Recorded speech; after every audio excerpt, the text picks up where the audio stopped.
Good afternoon, everyone. My name is Chris Coughlin. I'm the Senior Deputy Vice-Chancellor here at James Cook University. And can I just begin by acknowledging the traditional owners, the Walker group people and the Bindal people. And can I extend a welcome to all of you this afternoon for this presentation. And can I particularly acknowledge the members of the wider community who are here to hear Professor Brian Schmidt's presentation. So my duty is a simple one. I am here to introduce Brian. He's the Distinguished Professor at the Research School of Astronomy and Astrophysics at the Australian National University. Brian was born in the United States in Missoula, Montana, and then migrated north from there to Anchorage, where he attended high school. Then went south to the University of Arizona, where he undertook degrees in physics and astronomy. He then went northeast to Harvard, where he undertook his PhD in astronomy.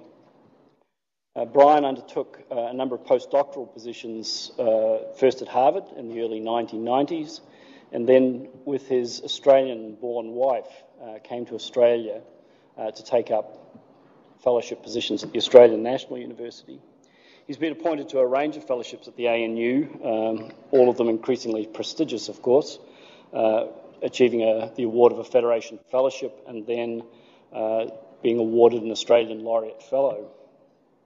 Brian's primary interests are in exploding stars, known as supernovae, and I think we'll hear a little bit about that today. Brian's achieved a great deal in what can only be described as a stellar career, but rose to, yes, pardon, some people were listening, but particularly rose to fame with his discovery in collaboration with Adam Riess that the universe is expanding at an accelerating rate and not the converse. That particular discovery was described by Science magazine in 1998 as the breakthrough of the year. The acceptance of the accelerating universe theory has initiated a whole range of new inquiries in astronomy and astrophysics into the nature of the universe, including particularly the existence of dark energy. What you will know Brian most for, of course, is the award of the Nobel Prize for their discovery, and Brian himself described this as too crazy to be right. In 2011, he became the 12th Australian to be awarded the Nobel Prize alongside his colleagues Adam Riess and Saul Perlmutter.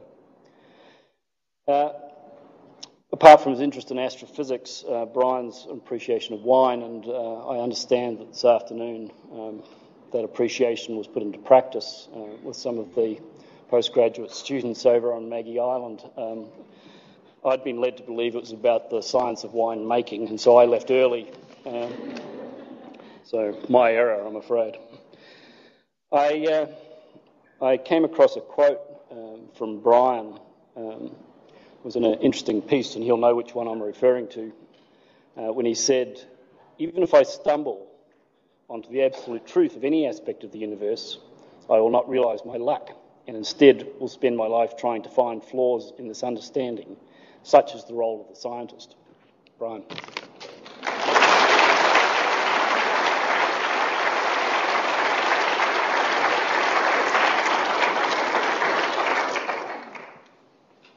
Well, thank you very much, everyone. It's great to be here, and thanks to Jake, especially Center of Excellence for Coral Reef Studies, who have been here on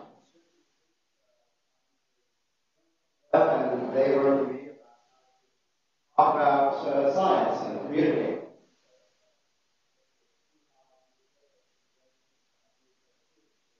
On my talk today. So today I want to talk to you about the accelerating universe, the work that won the Nobel Prize. But to do that, we're going to have to understand the universe of the universe. I realize not everyone here thinks about the cosmos all the time.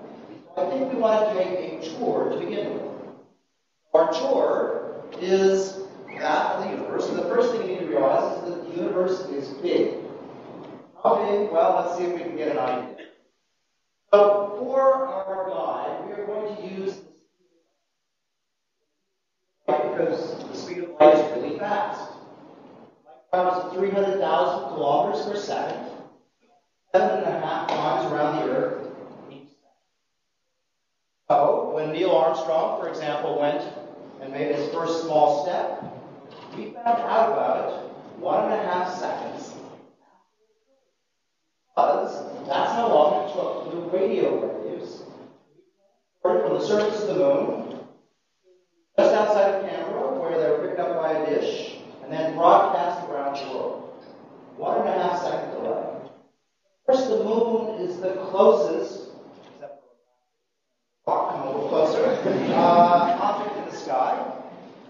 And if we look, for example, at the sun, you may not realize, but the sun is much larger than 5 light seconds across.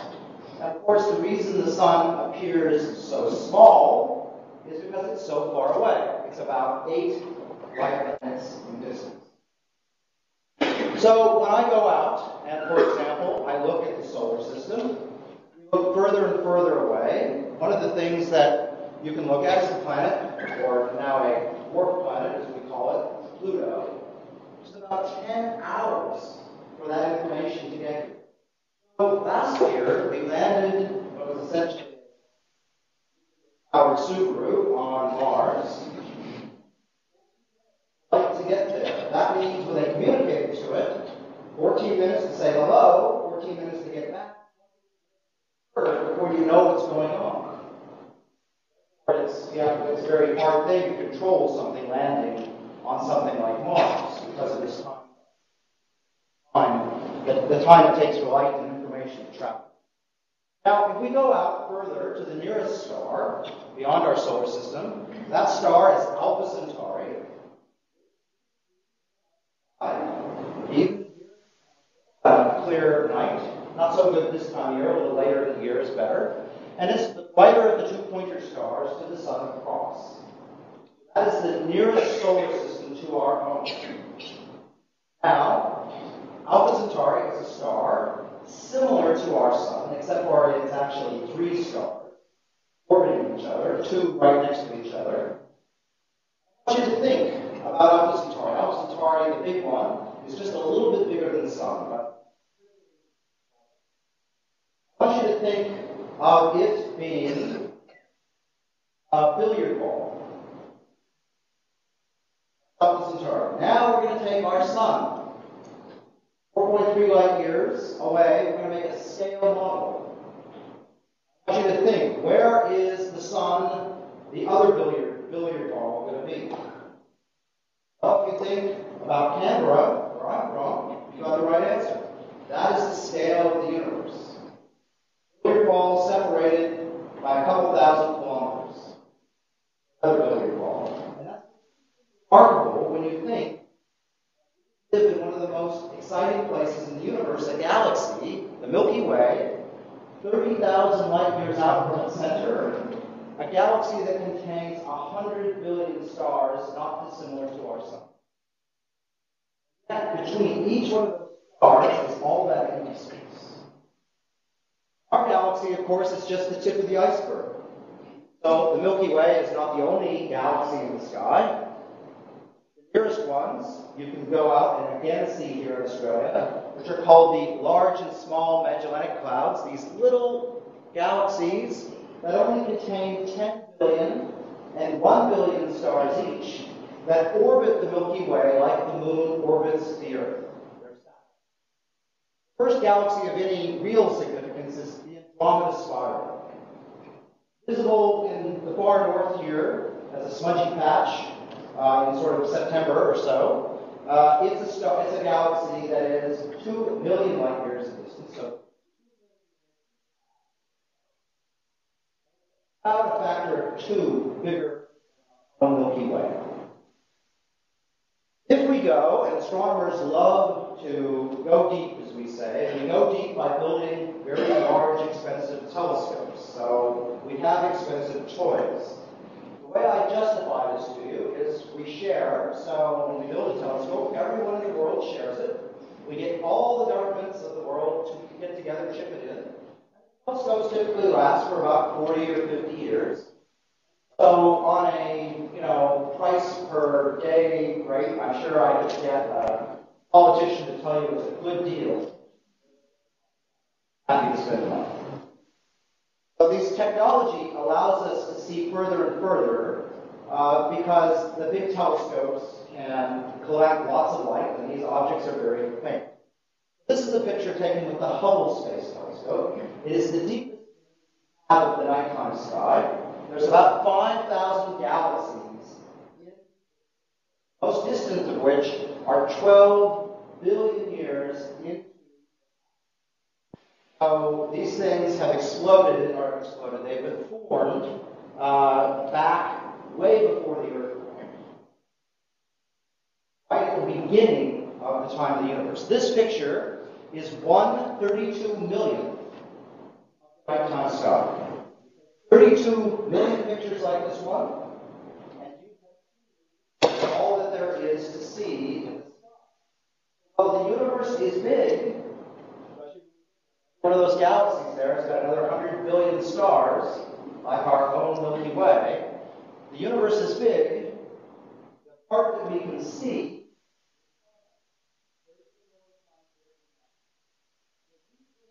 is because the universe has a beginning. Before this, we do not see stars and galaxies. This is the most distant image we have.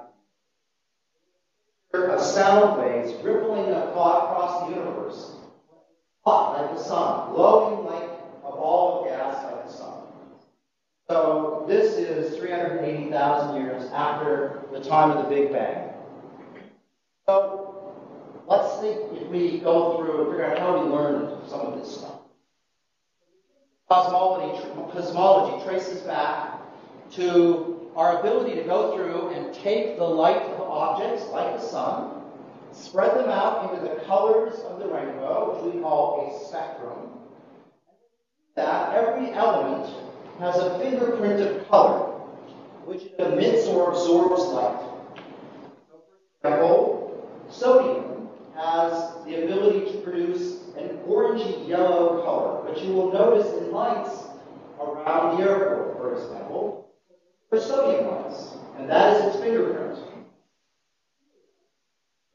Covered in the sun, it gets its name by its color fingerprint, and it was later found on Earth and said, oh, that's the thing that's in the sun. So when we look at an object, when we spread its colors into the rainbow, we can see what an object is made out of, even though it's on the other side of the universe. It's a great power that we have. Now, when people started doing this, and they did it for galaxies, this man, Vesto Melvin Slipher, now Slipher is one of the most famous astronomers who is not famous. Now, to show you his level of fame, when I went to the University of Arizona, they said, we'd like to give you a scholarship, the Vesto Melvin Slipher Scholarship. And I said, great, who's Vesto Melvin Slipher? But I didn't know. Well, he was the person who did the first measurement that turned out of cosmology. And what he did is he took the light of galaxies, he spread them out into the colors of the rainbow, looked at those fingerprints, and he saw that they were shifted in color. Almost every galaxy he looked at had its color shifted redward of where it would be on Earth. And he said, oh, I know what that's caused by. It's something we call the Doppler shift. Now, if you were driving down the road and you happen to see a officer, then and it has its siren on, as it comes up to you, approaching you, its sound waves are going to be compressed by the motion of the police car relative to the speed of sound. You may be worried that he or she is going to pass you.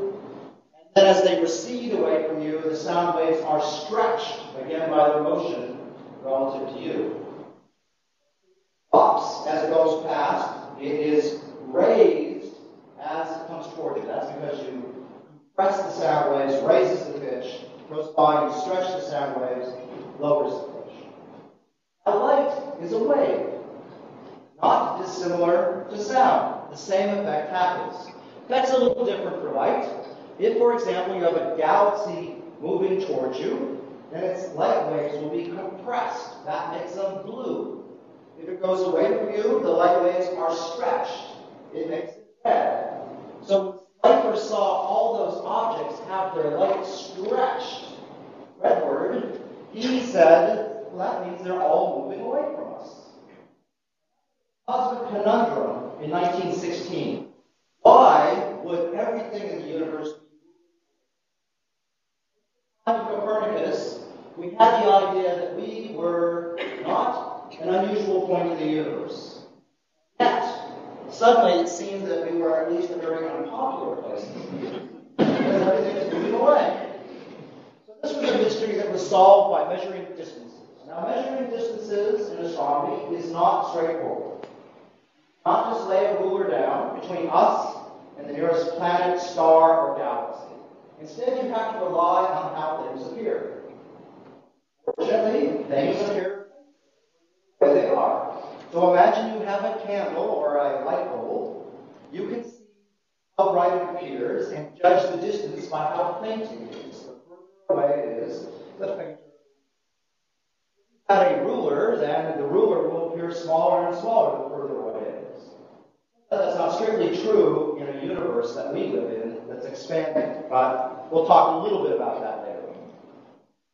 So in 1929, Edwin Hubble, who had access to the largest telescope on the planet at the time, a 100-inch telescope, located in Los Angeles, just outside of Los Angeles, went out and started looking at the stars in Slifer's galaxies. And he judged the distances of these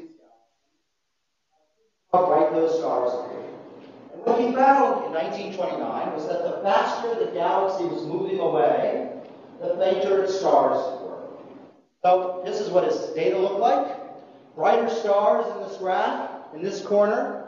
Fainter stars on this side. So these are a long ways away. These are close. And then moving down to up, low redshift. So low velocity, low motion, high redshift. High velocity. So there's a pattern where the nearer you are, the slower you're moving, or the farther away you are, the faster you're moving away. And from this, he said, that means that the universe, that may not be immediately apparent to you why he said that, so let's do a little cartoon. Here is the universe. Well, at least a small rendition of the universe. Wonders of my computer, I can expand. Now let's overlay the before and the after. So when I do that, I'm going to overlay them. What do I see? Well, I see that when the universe is expanded in my cartoon, the objects that are nearby, they move a little bit. They would have low velocity. The objects that are a long ways away, they move a lot. They had high velocity. Exactly what Slifer and Hubble saw. In an expanding universe, everyone, it turns out, because I can overlay this somewhere else, the same image, exactly the same thing. In an expanding universe, everyone sees the same thing. What Hubble saw, the further away you are, the faster you're moving along. Now it turns out, we don't just use a cartoon to understand this. Really understand it on the basis of the main man in physics, Albert Einstein. In 1907, Einstein had what he said was the greatest thought of his life. Thought is subtle. It is that acceleration due to motion, acceleration due to gravity, are exactly equivalent. You cannot separate them. They're always the same. In other words, imagine that you were on a box. You know where you were. There's no way to tell if you're being accelerated, for example, in a box on planet Earth by 9.8 meters per second squared by gravity, or if instead you're on a rocket that's speeding up by 9.8 meters per second squared. No way to tell the difference between those, because they're exactly equivalent. All little thought, but it took Einstein 8.5 years to figure out the answer. And the answer was that space is curved, and allowed him to predict some things, which is, for example, that if you look at an eclipse, that you could go through and see that the stars move, their positions move during an eclipse. So these are the images taken in 1919 by Eddington and Cromwell, and you can see they had a little problem getting their telescope in focus. And on the basis of these images, it was cloudy here in Principia, and so they couldn't even see any stars. But on the basis of these images, Eddington announced in 1919 that Einstein's theory of general relativity, as it's known, was proved to be. When we go back and we look at that data, this data which he used, it is not actually possible to make that claim. The experiment was done here in Australia in 1922 by two Americans who went out into the Western Australian desert and looked at an eclipse and really measured it for the first time. I'm afraid that Eddington had guessed that Einstein was correctly, although I think he was a theorist. And one thing you learn as a scientist is never let theorists irritate you. He got the answer not because he was dishonest, but because I think he just tried a little too hard. Now, one of the other things that this experiment, this new idea of how gravity works allowed Einstein to do was something that Newton could never do, was to see how gravity worked on a universe that went on without end, which seemed to be like to them. And that was a problem Newton literally tore his hair out trying to understand. When Einstein did it, and he did this in 1917, he found a surprise. The surprise he found was that the universe should be in motion by his equation solutions. And in 1917, when he did this work, that's 12 years before Hubble discovered that the universe was expanding. And so he did what any good theorist does when they have a perfectly good theory that does not fit the data. He added a fudge factor. And that fudge factor he called the cosmological constant. The cosmological constant was energy that was part of the fabric of space itself. And what he could do is add this energy to space, and it actually causes itself to push itself away. So it makes gravity push rather than pull. By adding this energy to space, he could balance out the gravity that's stopped in the universe. Well, it turns out mathematically it doesn't work either. But, of course, in 1929, when it was realized the universe really was expanding, Einstein later described this as his greatest blunder, because amongst everything else that Einstein did, he could have only he had just sat by his theories. So when we look at the expanding universe under Einstein's view, it's a little different than what Slipher thought, which is that when we look far away and light travels to us, the light is stretched by the expansion of space. It's not so much that the objects are moving away, or that space is being created. Subtle difference, but, and I should say contentious. Some people would argue that you could. I think it's easier to think about it, certainly the way Einstein thought about it, that it's space itself that's being created. So as the universe expands, space is being created, and light travels with a wave, and as it travels through expanding space, the more it travels through expanding space, the more it expands with the space. That's what causes the light to be shifted, stretched by the expansion of the universe. So imagine you have a universe which is expanding. Let's run it into reverse. What happens? Things get closer, closer, closer, and closer, and then suddenly everything in the universe is on top of everything else. That's the Big Bang. How fast the universe is getting bigger, you put it in reverse, that tells you when everything was on top of everything else. Graphically, we can think of it this way. Imagine I have two objects separated right now by some distance, and I run the universe back in time. That dotted line is how fast the universe is expanding. Run it back into time, and I see that here, those two objects are on top of each other. It turns out everything in the universe was on top of everything else at that time. That's the time of the Big Bang. So how fast the universe is expanding tells you how old the universe is. Now, I thought this was a great thing to do, and here I am in 1993, showing my PhD supervisor my thesis. Here's 11 months and 4 days after I started, but I wasn't counting. And I've shown him, and I say, the universe is expanding such that it is 14 billion years old.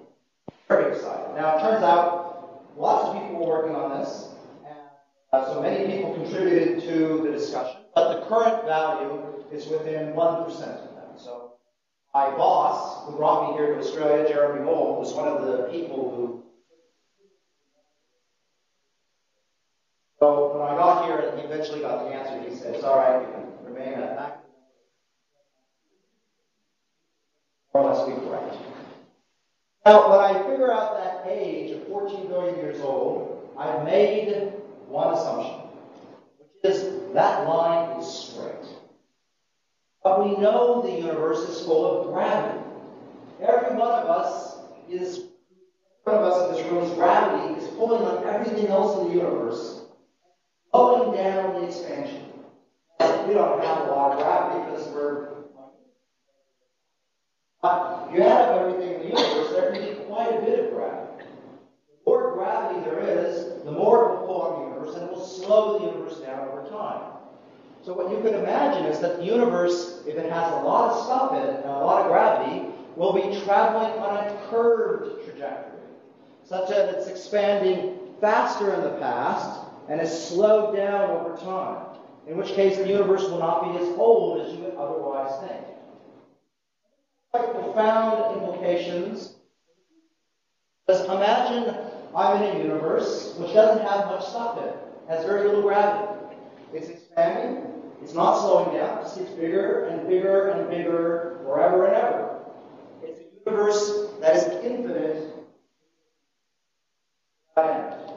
On the other hand, a universe which has a lot of stuff in it, so much that it will eventually stop expanding, not dissimilar to a ball I throw up in the air that eventually stops going up, starts coming down. Well, if you have enough stuff that you eventually go into reverse and the universe starts collapsing, well, that universe, instead of starting with the Big Bang, of course, ends with Gin Ad Gin, which is the Big Bang.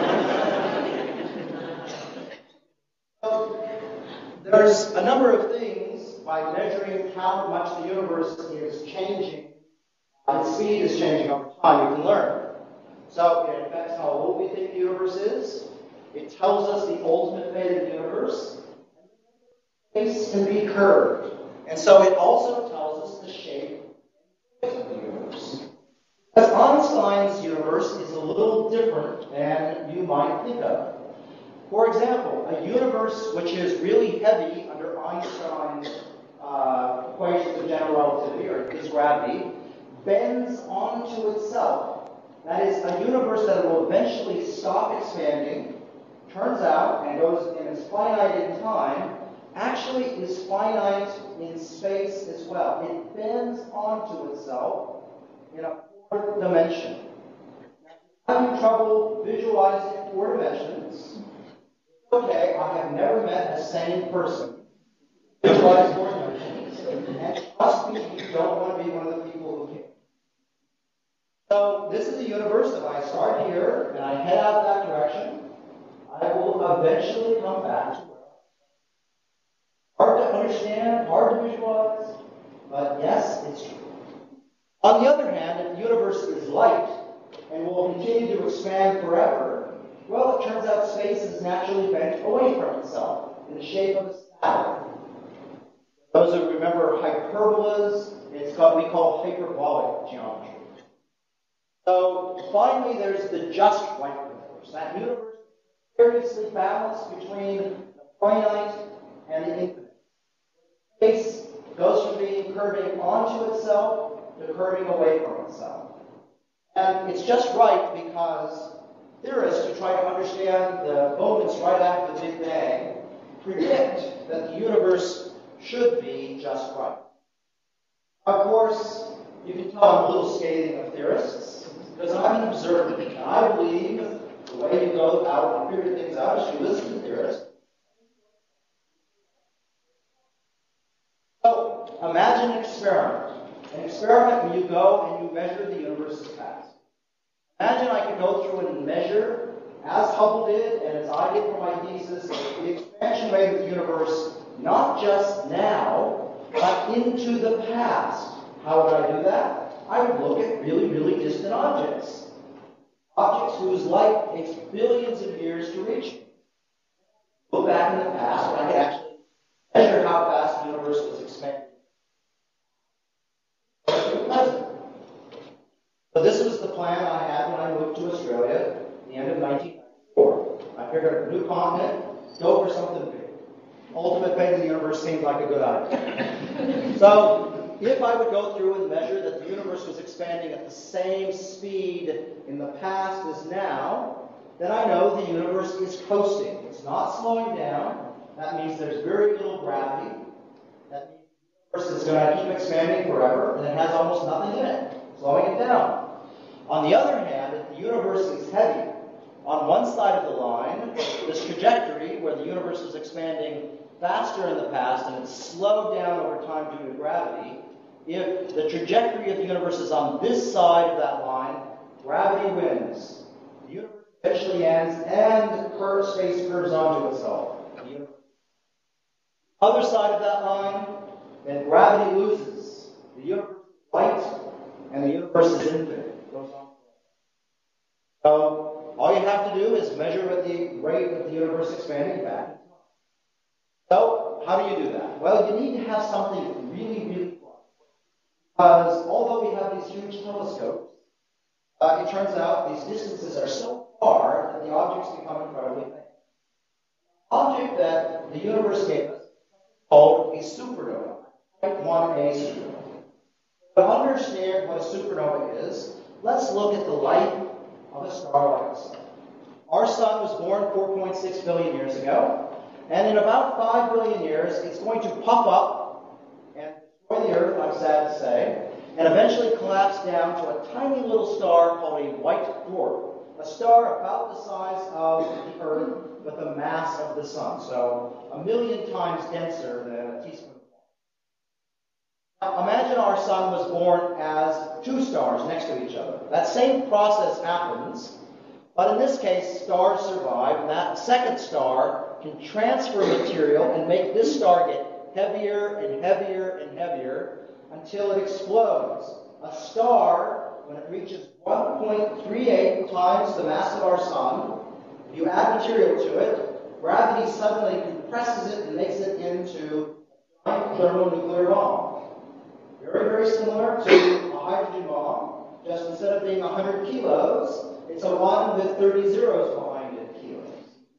They're very, very bright. They outshine the entire Milky Way for a period of a couple weeks. They take about 3 weeks to reach their maximum brightness, 5 billion times brighter than our Sun, and then they fade away into oblivion over the period of the These stars produce most of the iron in the universe. So the chairs you sit on today were about 70% created. And because they're so bright, I can see them with the telescope all the way across the universe. Or not all the way, but I can see them 2/3 of the way across the universe. First discovered by Fritz Zwicky, a very well-known astronomer, and he imported a telescope called a Schmidt telescope, not named after me or any of my relatives, which was able to take pictures with photographic pictures of previous.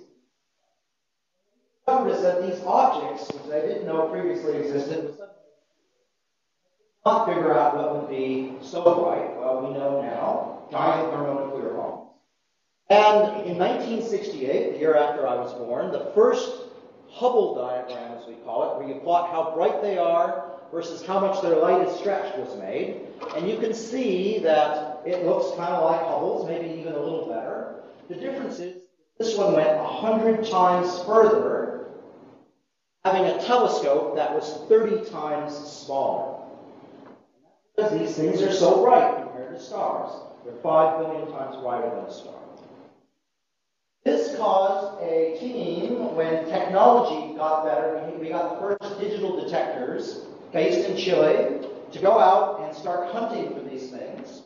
They went out and discovered that there was a trend, that these objects were not all the same, but they had a distinctive trend where the ones that rise and fall quickly are fainter on average than the ones that rise and fall slowly. And it's because these things produce, it turns out, less iron than these, and that iron is the sort of the thermonuclear bomb part of the objects. So when they did this work, it was suddenly realized that these objects could be made to make very precise measurements of distance. Astronomers were used to, before this work, to measure things to factors. Well, suddenly, when one of the members of this team, Mario Mui, visited me in Harvard in the middle of 1994, he showed me his Hubble diagram, and you can see all those dots lie on the line. They're not around the line, they're on the line. And they told us they could measure distances to for astronomical terms, especially 8 billion years. So they eventually discovered 29 of these objects, and this Chilean team went through and really gave us the fundamental basis of measuring distances. They later became part of the team that we co-founded. Another breakthrough that happened in 1994 was due to technology. A group in Berkeley, since 1988, had been looking for these distant stars, hoping that they were all the same. Suddenly started finding them. And they started finding them for two reasons. One were new telescopes. The Keck telescopes, the first 10-meter telescopes, came online in 1994. Previously, we had 4-meter telescopes, so these were 25 times, well, they were a factor of about 10 times larger and 25 times more sensitive. One of the reasons they were more sensitive was because of digital detectors. So in 1994, we got our first 4 million pixel detectors. We put 4 of them together, giving us a 16 megapixel camera. But my iPhone was 8 megapixels. Astronomers are the ones who have always led the way on detectors. A lot of the development that you have in your digital detectors that we all use now came from the military, through astronomy, and medical imaging was done. Astronomers in the early days. And so we had that technology. So for the first time, we could take digital pictures. It was 100 times more sensitive. Digital pictures and look back in time. That was a technological breakthrough that happened in 1994. So those two things came together, and I was down in Chile with that team that discovered how to use supernovae, and we decided to work together to measure how the universe was changing back in time. So there were two teams. The group in Berkeley, led by Saul Perlmutter, and you can see us here looking at each other, trying to figure out what each of us were doing. It was very competitive. You can see Saul and I actually get along reasonably well, but some of our colleagues were maybe less well behaved. But the competition of the two teams was very important because it made us work more quickly, harder, and of course we always knew that if we made a mistake, the other team was going to point it out to you. So in the end, that was a very important part of our discovery. So discovering a supernova turns out to be hard because they're very rare. A supernova explodes in our own galaxy, the Milky Way, about every 250 years. The last one was one we missed, but the last one that we saw was looked at by Kepler and Galileo in 1624 on Kepler's supernova. And so if you're going to go out and find them, this is a picture you might take of the nighttime sky. There's many thousands of galaxies, and you have to find the needle in the haystack. You have to find the exploding star in this picture. Say we get about 1,000 of these pictures. One of them has, about 8 billion pictures. Back at a time when we had Pentium 100 computers, or just for reference about an eighth of my iPhone, we had 1 gigabyte hard drives, but 50 gigabytes of data. So it was really pushing the technology to the wall. My job was to write the software to find this stuff.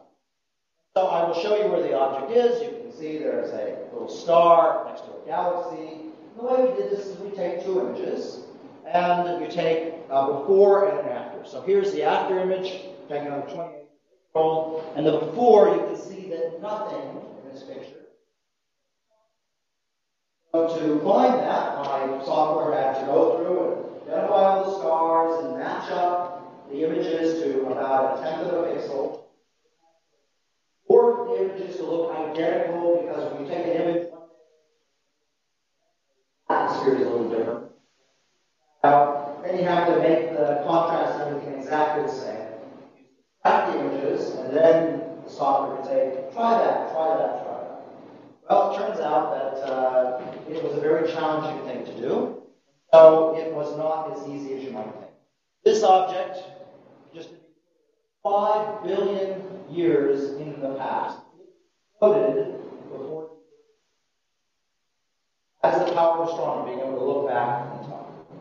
So to give you a sense, I'm going to take you to Chile, and one of our observing runs. Here's the Stromlo 4 meter, and as the nighttime sky closes down, you see in silhouette Greg Aldrin from the other team. Black, of course, because he's the bad guy. Sharing the telescope time, because, of course, we're using the same telescope, because there's only this passage in these experiments. This is the only one. So as we take our data, we are very careful, because we only get 6 nights a year, and we have to any mistakes that were done. And my software then is going through and looking at the stuff, trying to find the objects. It finds lots of things, like asteroids and all sorts of other glitches. So we have to be very careful to find the objects we want. And time is of the essence, because 18 hours later, we have to go through all this 50 gigabytes of data. 18 hours later, on the other side of the planet, we have telescope time. We can pick telescopes. The ones that didn't have to go through and take images, that to take spectra to see how much redshift there is in these objects, and actually show that they're the supernovae we want to discover. And up there, you see Saul Perlmutter on that telescope, because of course, telescope too, because so, although we were very competitive, we did see each other at the telescope all the time. Occasionally, we even went out. Always kept our information sort of inside. So, in 1998, this is what our experiment looked like. Diagram showing the expansion rate back in time. First thing you'll notice is you have all these nearby objects. Those are the ones that were done in Chile, and they go back about 1 billion years into the past. On average, now let me explain what you see here. Each supernova gives you a measurement of how fast the universe is expanding. But there are uncertainties, and so the uncertainties are represented by this bar. That bar tells you 2/3 of the time the correct answer is in that bar. Look at this, you sort of have to average it out with your brain. So on average, you cannot tell if these nearby points lie here or in the yellow part. Look at those distant points. Not a single object is consistent with a universe that eventually slows down. On average, the points actually don't lie in the yellow point part of the diagram either, where the universe is slowing down, but it's infinite still. So none of them are consistent with the part stops and goes in reverse.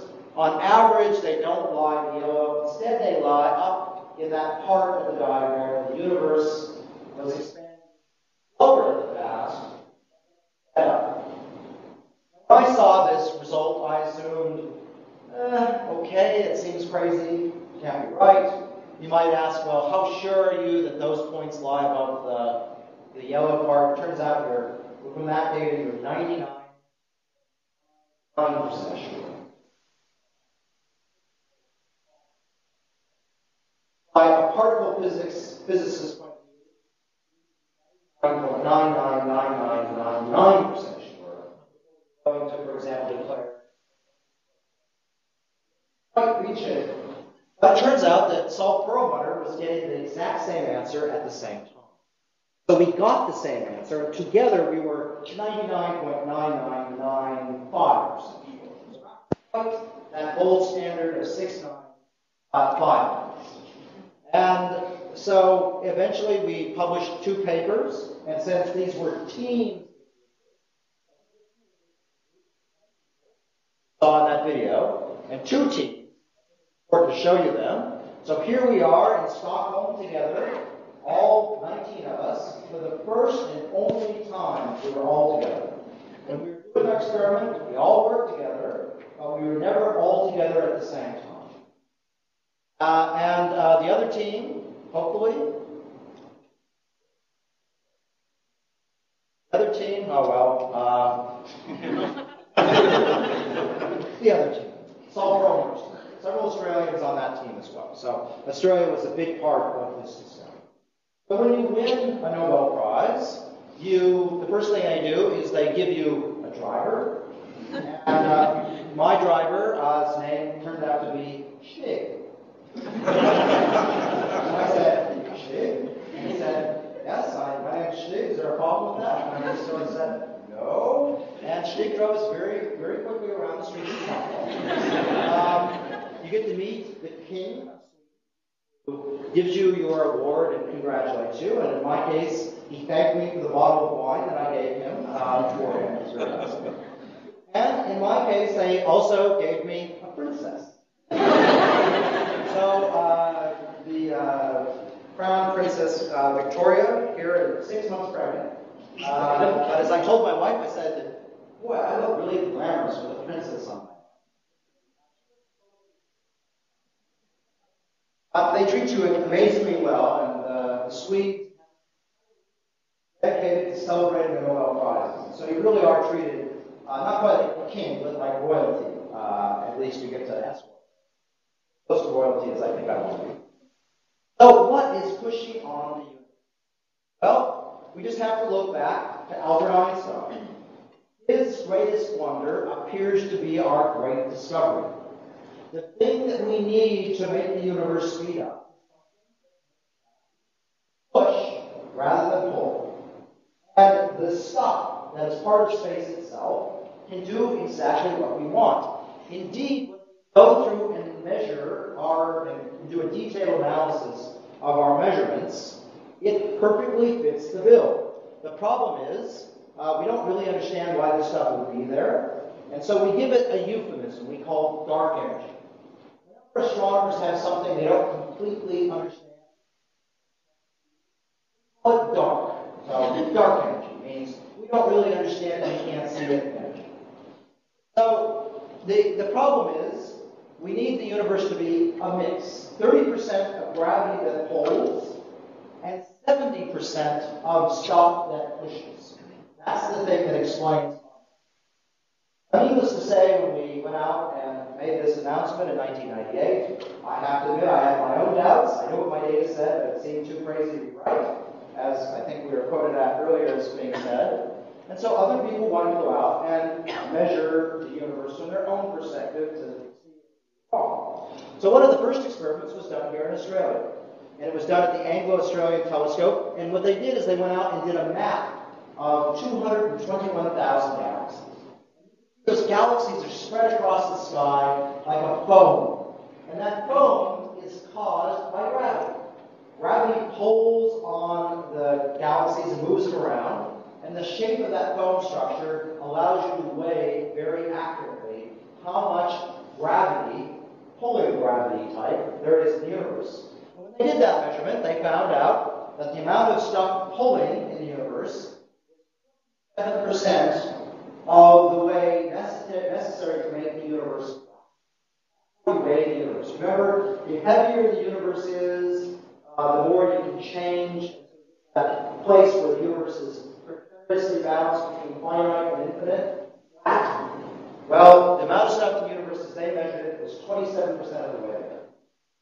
That makes gravity pull that they were. The problem, of course, is that this was a long known problem, is that was 5 times more gravity than we can account for atoms. That is, if we figure out how many atoms there are in the universe, it turns out it's only 4.5%. That leads to our second euphemism, dark matter, or we don't really understand it, we can't see it.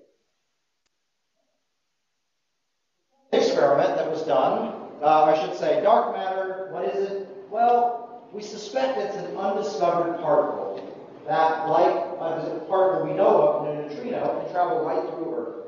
And so when this stuff travels right through everything, you never ever see it. It has gravity. It never interacts with anything. And that's how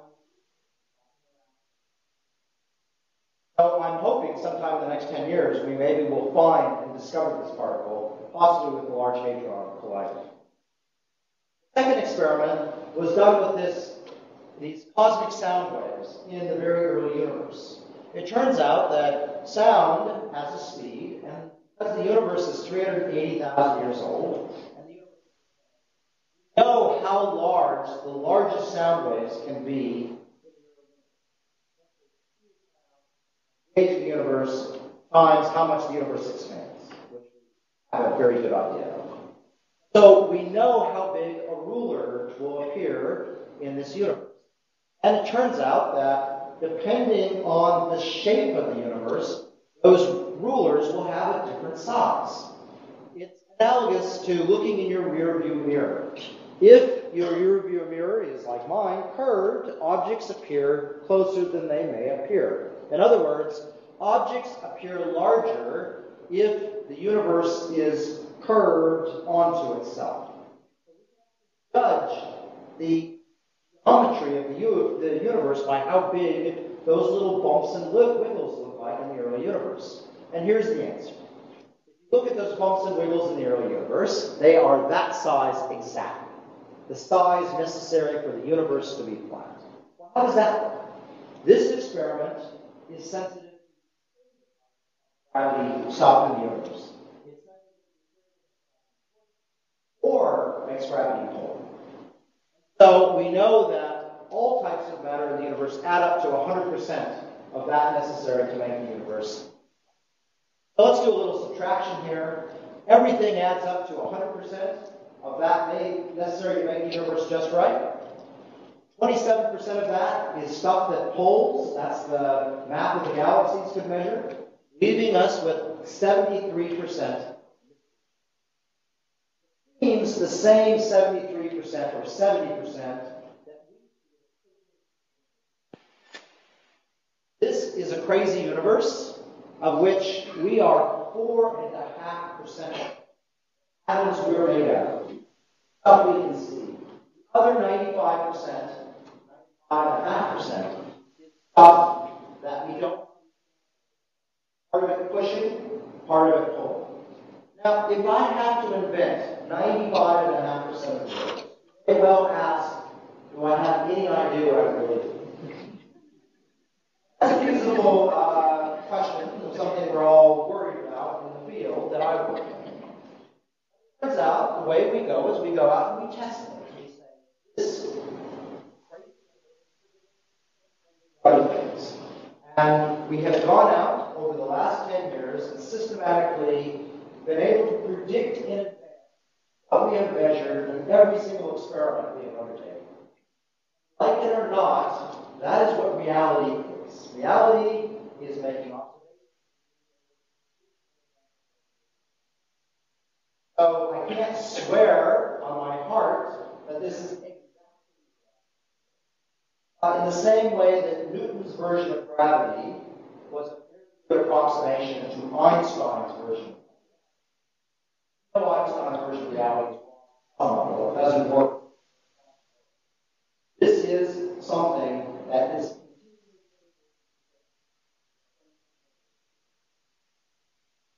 all right. So dark matter is interesting. As the universe expands, the amount of dark matter stays the same. So if I have a little box with an atom in it, that dark matter, or the atoms as well, gets diluted over time. So the amount that the stuff that pulls on the universe can pull diminishes over time as the universe gets bigger. Dark energy, on the other hand, is part of space itself. As the universe expands, it just is part of space, and so it doesn't get diluted. It's able to overwhelm the whole part of the universe. Thinking of it another way, let's run the universe back in time. What happens? As the box gets smaller and smaller, then gravity and atoms becomes denser and denser. You have a single atom in a box, the box is smaller, it's denser, it can pull harder. So if I go back in time, one of the things that this model predicts is that as I go back in time, the amount of dark energy just stays the same in the box, and the amount of atoms, the density of stuff in the box goes up, because I'm making the box smaller and smaller. So if I look back far enough in time, the universe shouldn't be speeding up. Slowing down, because everything measured will be much, much denser and pull much, much harder. So if we look back far enough in time, we shouldn't see a universe. Experiment we were able to do to look at essentially the domination of the universe in this sort of world WWF match for domination of the universe. And we were able to do that using the deepest Hubble Space Telescope has ever taken, which accidentally discovered a supernova. Look at how deep we're going. I'm zooming in to a very distant part of the universe from the horizon.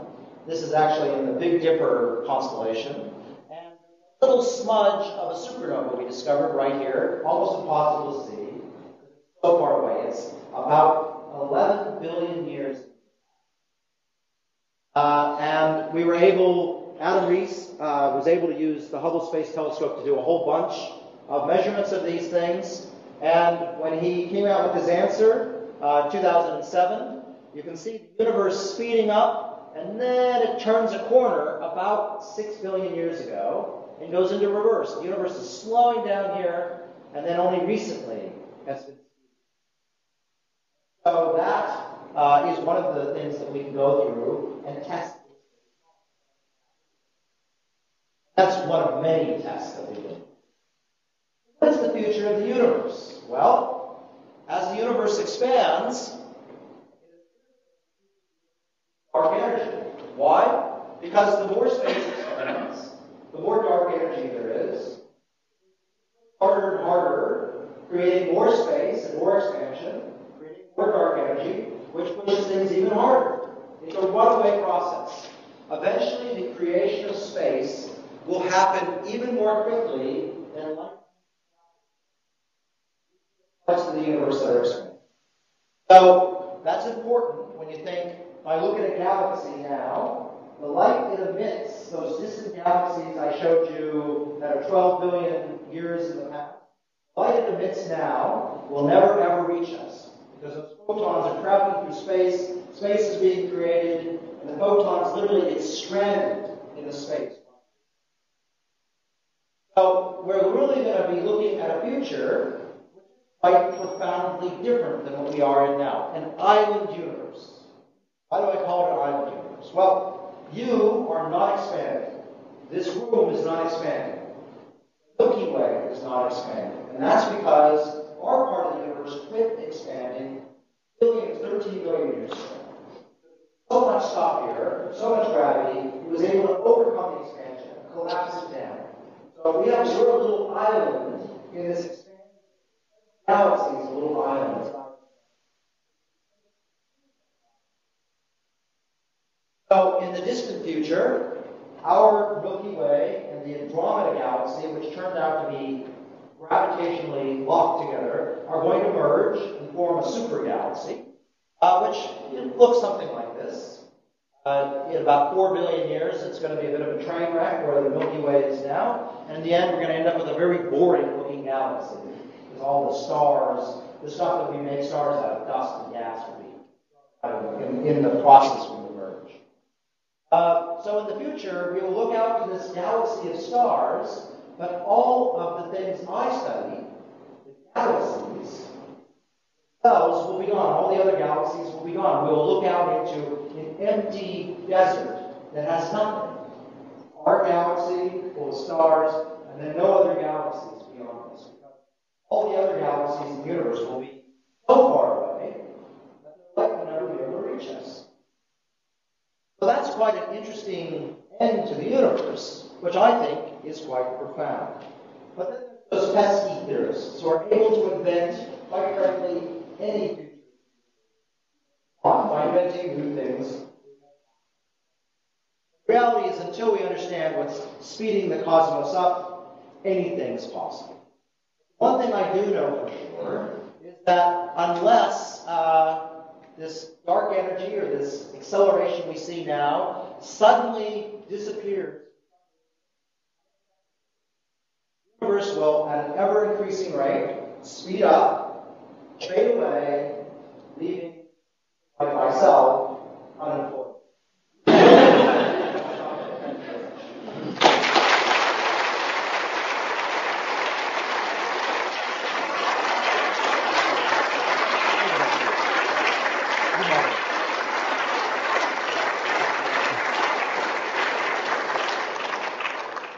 Thanks very much, Brian. Brian's agreed just to take a few questions. We've got a very large audience. We won't have roving mics, so if you do have a question, you're going to have to project your voice. And can I just suggest, if you do have something to ask, you try and keep it brief, just so that we give people an opportunity. So we'll take a few brief questions. Thank you. The gentleman here.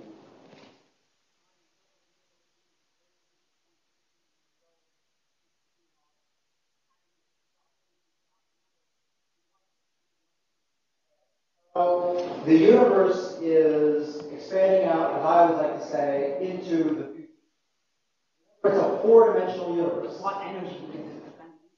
It's expanding, so the measurement we've made that the universe is infinite. It goes out in all directions. Yeah. So imagine, go back to when you were doing those little dots. You got a little dot, you got a little line with the arrow that goes off to infinity when you were doing in primary school. Imagine multiplying that by 2. I've multiplied infinity by 2. Everything out into where it used to be. That's why I say it's expanding into the future. If it was finite, it would be expanding into the fourth dimension. And I've already told you I cannot visualize 4 dimensions. I can write it down mathematically, and it all works. But it's very difficult to visualize anything. One of the I can't guarantee it's infinite now. It's really, really small even at the time of the Big Bang. How big is the universe at the time of the Big Bang if it's infinite now? Infinite. Or 0. Even by multiplying by small numbers. So the universe is infinite now. It was infinite at the time of the Big Bang. It just turns out that everything we see is something smaller than the size of that. We had a question. There was someone down the front. Yes, sir.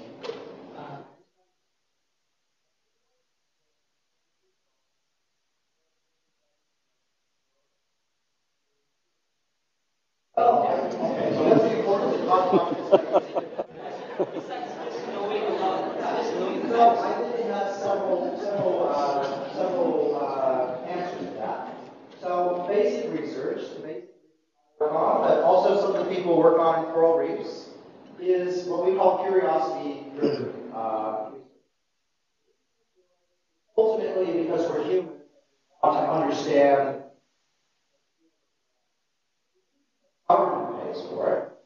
Because in the process of exploring the universe around us, we invent new things. Now that if you ask IBM to go out and do something, they're very good at inventing things that are a little different than they do now. But they do not do revolutions.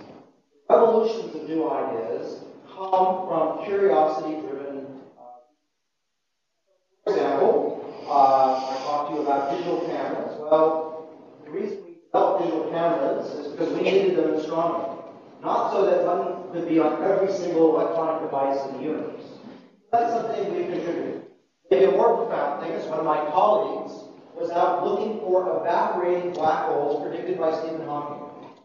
That he had to figure out how to take radio waves that are traveling through the universe, through the galaxy at different paths, bind them into a sensible signal.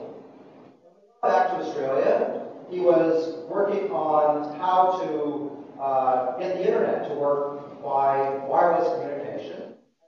The signals bounced around the room, and he said, well, I'll just use the same technique. And he invented Wi-Fi. He's now worth about $1 billion. And interestingly enough, after he made $1 billion, he came back and became a radio astronomer and made so, in the end, the reason we do this is don't do it. You will quit inventing new things.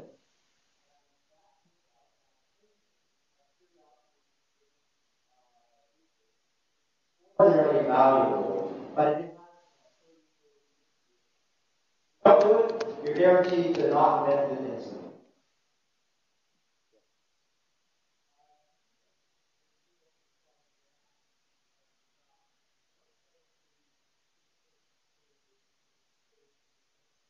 What started?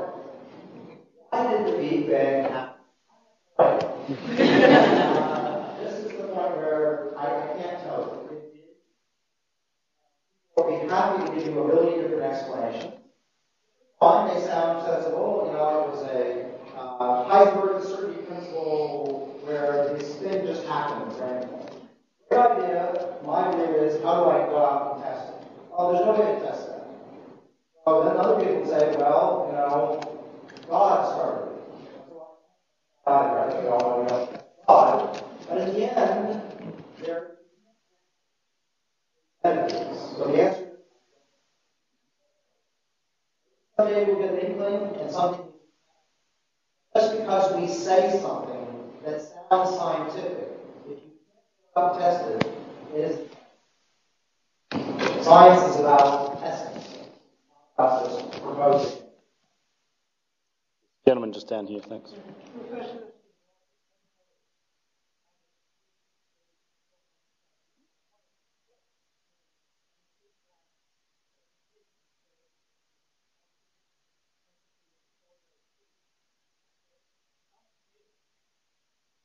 There is a collapse, which is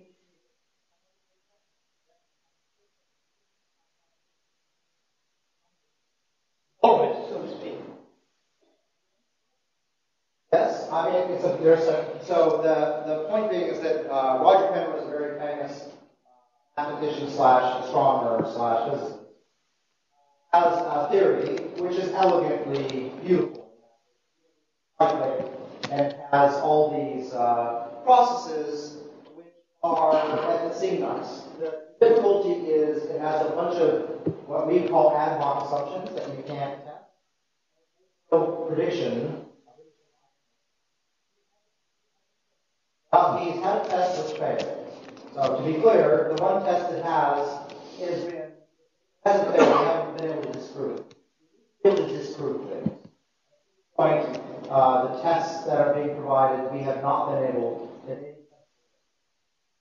So I like the sound of it. I aesthetically like it a lot, but ultimately, because I can't test it, I have to say I don't know. So just because I like it doesn't mean it's right. I like it, but as I can tell, there's no reason to distinguish it from. Take one more question, yes, sir. Yes.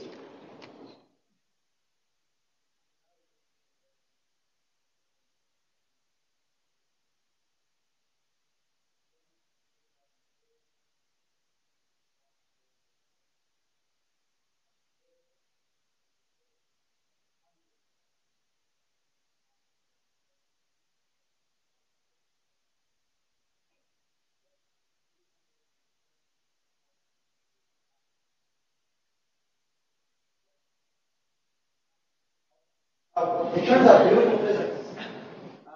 So the universe, for whatever reason, was born 13. That's number 13.745 billion years ago, but plus or minus.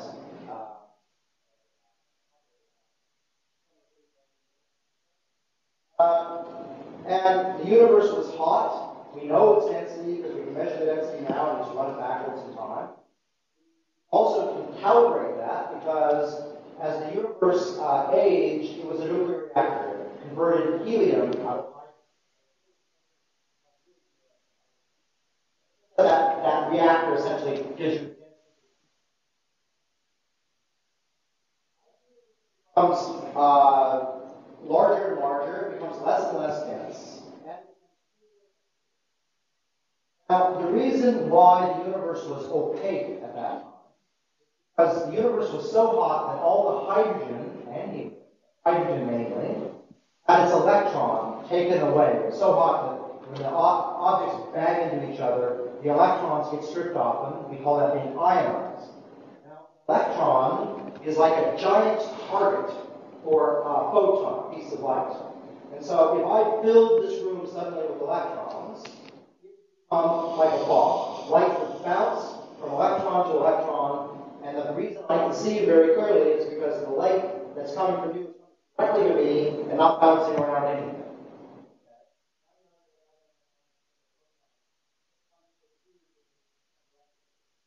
Suddenly, every single one of them bounced 10 times, I wouldn't be able to see. The universe, 380,000 years after the Big Bang, cooled to 4,000 degrees, so a little cooler than the sun.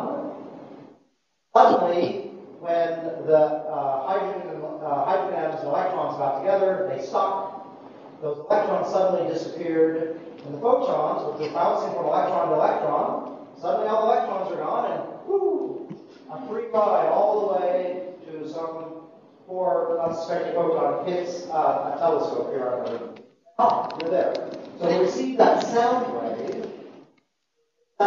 in the early universe. What you're looking at is as the fog suddenly cleared. So it's suddenly those photons were bouncing around, and suddenly they just got a clear path to us. And it turns out that time, it only took about 5,000 years for the fog to go from being completely opaque to essentially completely. All right, ladies and gentlemen, Brian's had a very long day, and it's not over for him yet, so he's still got a little bit more to go. I don't remember this.